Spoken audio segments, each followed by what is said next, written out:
AITAH for kicking my mom to the curb and sending her back to Japan because she can't mind her own business? I, 24F, recently got married in late September of this year to my husband, 28M. Last year, we moved in together when I got engaged. My husband bought a house in the US, while my parents live in Japan. My mom has been staying with us since the wedding because it's her first time in our home, and she wants all of us to fly back together to Japan for the winter holidays in November.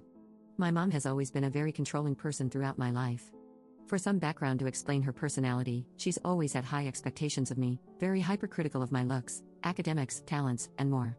She forced me into ballet as a child and then essentially admonished me for not having the idealistic slender body of a ballerina. I have a narrow upper body but a curvier lower body with naturally wide hips, an anatomy that cannot be changed with any diet, but she would still try to starve me because my shape was unbecoming for a ballerina.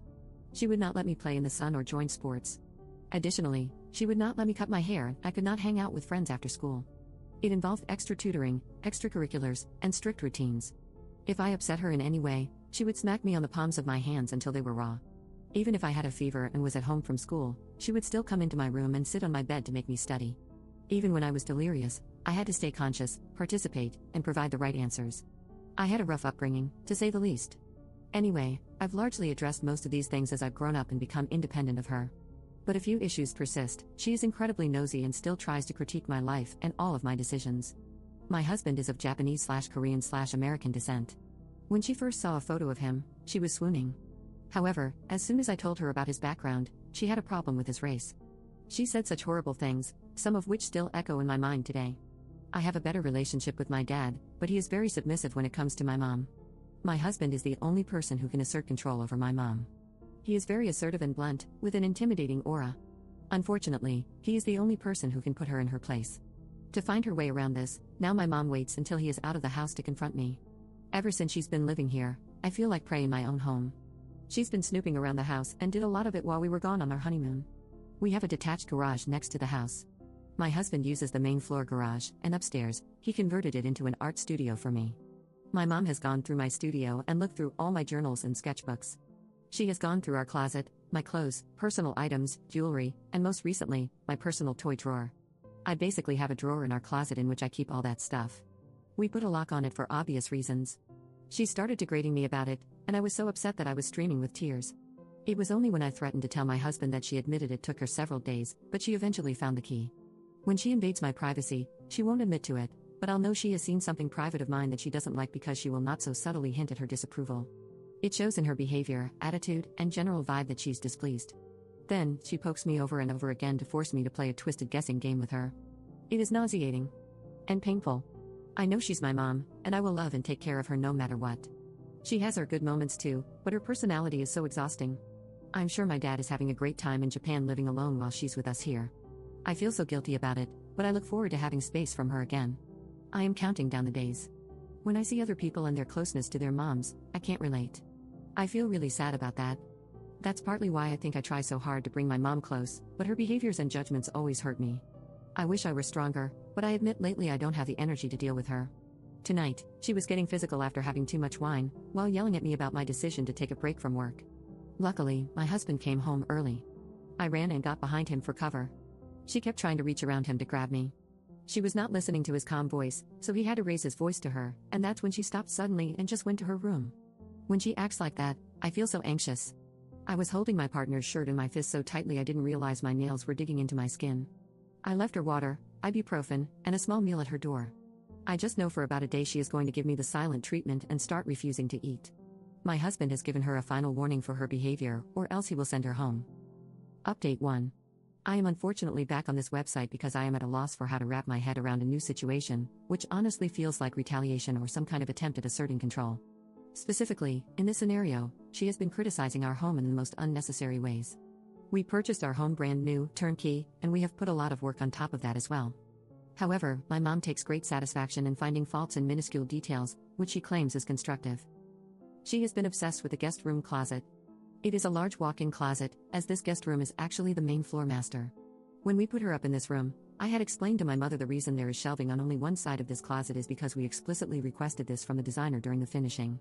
We wanted space to neatly store some seasonal items and sports gear. With this simple explanation, I thought the subject had been closed. Yesterday, I came home from a run wearing headphones. I went upstairs to my bathroom, intending to start my shower, But I shut the water off because I kept hearing this strange drilling sound below me. When it wouldn't stop, I wrapped a towel around myself and went downstairs, calling out for my mother. There was no response. I followed the sound and ran into two men standing around in the small foyer that connects to that guest room. They stared back, half smiling, half dumbfounded.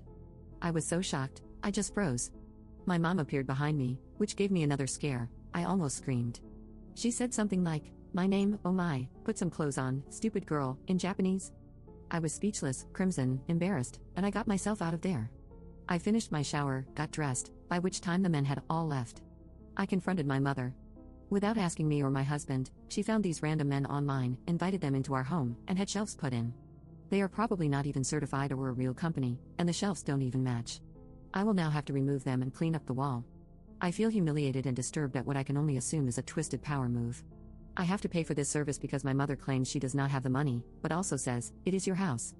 She gave access to our home to people from Facebook or something who could have cased the place after she so graciously told them it is just the two of us women currently living here, but more often just me, as in her words, "My awful husband is frequently away."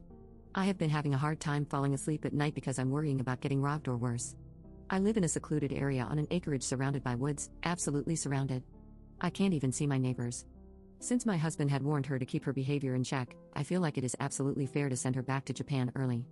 But I am also scared to send her because then I'll be alone. I don't have any siblings, but I have a cousin abroad who thinks I am being harsh if I send my mom packing. She is a frail woman and never travels alone. She is also my mother, no matter how horrid she can be. My husband said he will book her a first-class ticket with someone to collect her from the plane and escort her, that way she will be comfortable. He wants me to stand my ground and assures me that I'll be safe. He can monitor the home from our security system, brief me on some scenarios, things like that. A part of me wants to keep her here so I won't be alone. She and I are currently not speaking to each other, her decision, ironically. Update 2. I am booking her flight right now.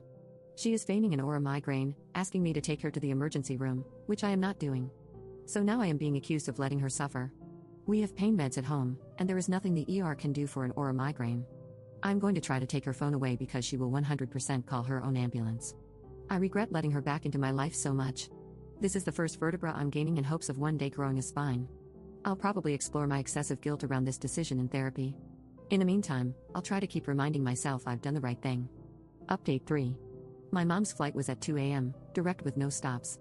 I packed her belongings the night before while she was having her migraine, aka sipping wine and gossiping on the phone, and I placed her suitcases in my vehicle. I informed her of my decision in the morning. Leading up to it, I discussed her behavior since the wedding, listing all the incidents and her lack of remorse or willingness to respect us and our home. I reminded her of the warning my husband had given her only a few days ago.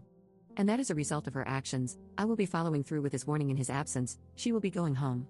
She smiled the whole time while I was talking. I asked her, "Mom, do you understand?" She said she understands that I am basically a coward who is blindly carrying out my husband's bidding. She also made a point to be extra cruel by describing my husband as having dirty blood, and a few other slurs I won't get into due to the second-hand embarrassment I feel about it. My partner is of mixed race and she has a specifically strong anti-Korean sentiment. It's so stupid. I clarified that this decision is mine, my husband was not here. She gave a rude laugh as I explained her flight information. "We'll see," she said. I don't think it hit her that this was really happening until later that evening when I started to pack up the remaining few things, like her essentials and carry-on stuff. She tried to fight with me to undo the packing. She slapped me many times, but I continued, literally while she was slapping me, and dragged the stuff to the vehicle while the verbal and physical barrage went on. I have a few little scratches from the swipes of her nails. One of them is on my face. She then tried to pull my hair as I was going up the stairs. I could have fallen backward, but she didn't get a good grasp. I shouted at her that if she doesn't stop, I will call the police. I don't care anymore. I will embarrass her by slandering her in my personal life any chance I get. I dialed 911 on my phone and showed her. She called me an insufferable daughter and also threw in some derogatory terms, because somehow that's fitting, but she left me alone after that. I had a friend of my husband come and escort us to the airport. He's a mean-looking dude, but a totally nice person at heart, just my mom didn't know that. When he showed up, things calmed down significantly because my mom behaved in a stranger's presence, smiling curtly and everything. He drove me back after we dropped her off, it helped a lot. I tried to give her a hug at the airport, and she walked away, making a vague threat about how her demise will be on my conscience. We never hug unless it's for photos anyway, so maybe it was too much. Anyway, she's gone now, and I have an extremely bad headache today from all the stress and tension that had built up. I am not going to bother my husband because of his temperament and because he has a high-stress job. I have kept him informed, just not in detail. I'm going to try not to feel sick or guilty about what I've done. Thanks everyone from the bottom of my heart.